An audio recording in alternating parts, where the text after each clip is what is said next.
నీకు అర్థం కావు. కాబట్టి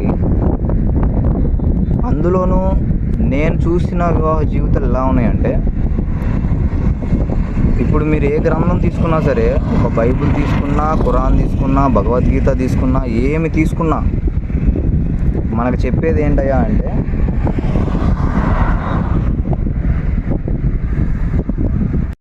సో నేను చెప్పబోయేది ఏంటంటే, వివాహ జీవితంలో మనం ప్రాధాన్యత ఇవ్వాల్సింది దేనికి అనేది తెలుసుకోవాలి. ఫస్ట్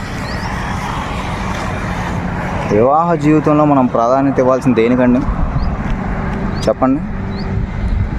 నేను మిమ్మల్ని అడుగుతున్నా, ప్రేక్షక శ్రోతలను అడుగుతున్నా,